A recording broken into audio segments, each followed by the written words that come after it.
hockey strategists, gather round. Have you ever found yourself staring at a complex puzzle, convinced that one small, seemingly insignificant piece holds a key to unlocking the entire picture? Because in the high-stakes world of NHL roster construction, sometimes the most impactful moves aren't the ones that scream blockbuster from the headlines. Sometimes it's the quiet, almost understated acquisitions that truly set the stage for a dramatic shift. And if you thought the recent Ryan Reeves trade was just about shedding a contract, well, you might be missing the real genius at play. Today, we're dissecting the arrival of Henry Thun in Toronto and why this seemingly straightforward addition could be the strategic linchpin that gives the Maple Leafs the ultimate flexibility for future, far more significant blue line maneuvers. Get ready to connect the dots, because this is where the real chess game begins. The Toronto Maple Leafs' recent acquisition of young defenseman Henry Thun from the San Jose Sharks, in exchange for what many consider a player who wasn't in their long-term plans anyway, has sent ripples through the league. On the surface, it looks like a shrewd piece of business, getting something for effectively nothing. But for those who understand the intricate dance of cap management and roster construction, this move is far more than just a simple swap. It's a strategic play that adds another defenseman to an already crowded blue line, immediately sparking intense debate and speculation.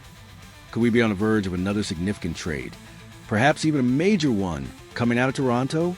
The answer, my friends, is a resounding maybe. And the reasons are deeply rooted in the potential that Henry Thun brings to the table.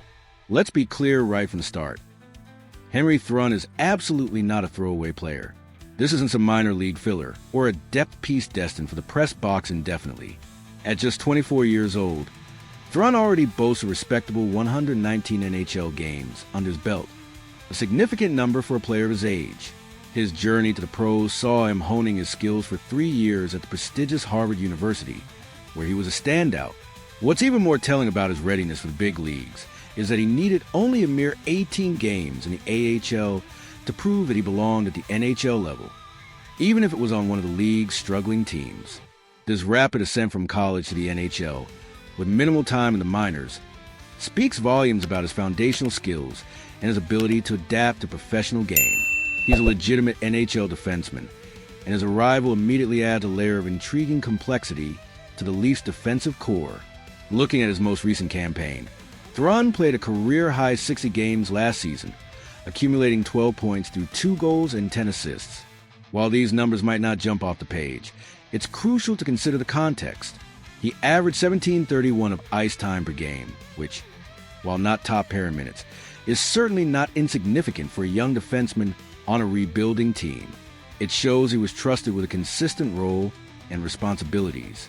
What the Maple Leafs management could be truly hoping for, however, is to unlock the offensive potential that Thun showcased so brilliantly during his college hockey days at Harvard. There, he was almost a point-per-game player, tallying an impressive 17 goals and 84 points in just 99 games. The 6'2", 209-pound blue line utilized his high in mobility and puck-moving ability to drive offense in the back end, a skill set that simply hasn't been able to fully translate to the NHL yet. And let's be honest, it certainly doesn't help a young defenseman's case for developing into a top-4 offensive force when he's playing for the San Jose Sharks, of all teams. While Thun spent the majority of his minutes next to a solid veteran like Cody Ceci, the overall environment was challenging, to say the least. Even with budding young talents like William Eklund, Macklin Celebrini, and Will Smith play in front of him, players who are undoubtedly going to get even better with time, the Sharks finished at the very bottom of the overall standings by a wide margin last year. It's incredibly difficult for any player, let alone a young defenseman trying to find his offensive game, to shine consistently when the team around him is struggling so profoundly. The lack of consistent offensive support, the constant defensive zone pressure, and the sheer volume of losing can stifle development. The Leafs are clearly banking on the idea that a change of scenery, a more stable and competitive environment, and a stronger supporting cast will help Thun tap into that untapped defensive potential and become the mobile, two-way defenseman they believe he can be. Now, here's where the plot thickens and the strategic implications truly come into focus. If the Leafs genuinely see something special in Thun, if they believe he can develop into more than just a depth piece, then they might be pressed to make another significant deal on the blue line. As it currently stands, with the addition of Thrun, Toronto now has a staggering 8 NHL-level defensemen on its roster. And to complicate matters further, Thrun is a left-hand shot, adding to an already crowded left side. Projecting the opening night pairings, Morgan Reilly, Jake McCabe, and Simon Benoit are likely to fill out the left side of the blue line, while Brandon Carlo, Chris Tanev, and Oliver Ekman-Larsson round out the right. That's 6 defensemen right there, leaving Philippe Myers and now Henry Thrun as the additional pieces. Even if Myers is considered an easy demotion down to the AHL to provide organizational depth, the question remains, do the Leafs truly view Thrun as just a 7th defenseman, someone who will come in for a few games per month, rotating in and out of lineup? Or do they envision him as a legitimate, everyday NHL regular, a potential long-term piece of their top 6? This is a big if that will drive their next moves. If the Maple Leafs, through this trade, believe they can get at the very least a regular bottom-pairing defenseman out of Thrun, a player who can contribute consistently and provide reliable minutes, then it opens up the possibility of moving a separate, more expensive defenseman. The most obvious candidate in this scenario, given his contract and the current roster construction, will be Oliver Ekman-Larsson, with his remaining 3 years at a $3.5 million cap hit. Moving OEL would not only clear significant cap space, but also streamline the defensive core, making room for Thrun to potentially step into a more consistent role. This kind of strategic move, shedding a larger contract to make room for a younger, cheaper, and potentially higher upside player, is exactly the kind of maneuver that championship contenders make. It's about optimizing the roster, not just for the immediate future, but for sustained success. While such a move might not happen tomorrow, it's certainly something that could materialize closer to the start of the season, perhaps just before training camp. As Leafs management begins to sort through their group of players, evaluating chemistry, performance, and fit, they'll be looking to create something truly special.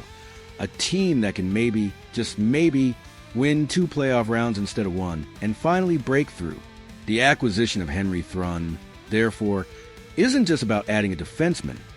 It's about adding a piece that provides strategic flexibility, allowing the Leafs to play a deeper game of chess with their roster and ultimately pursue their ultimate goal. So, what do you make of this fascinating strategic play by the Toronto Maple Leafs? Do you agree that Henry Thrun's arrival signals a potential bigger trade on the horizon, perhaps involving a veteran defenseman? Or do you see him simply as valuable depth, ready to step in when needed? Let us know your prediction, your insights, and your wildest trade scenarios in the comments below. Your engagement fuels our discussions and helps us dive even deeper into the game we all love. And if you're as captivated by the intricate, behind-the-scenes world of NHL roster management as we are, if you want to stay ahead of every curveball and every strategic maneuver, then do yourself a massive favor. Hit that like button, share this video with your fellow hockey fanatics, and make sure you subscribe to our channel. We're here to bring you the unfiltered truth, the strategic breakdowns, and the passion that makes hockey the greatest game on earth. Thanks for tuning in, and we'll catch you on the next play.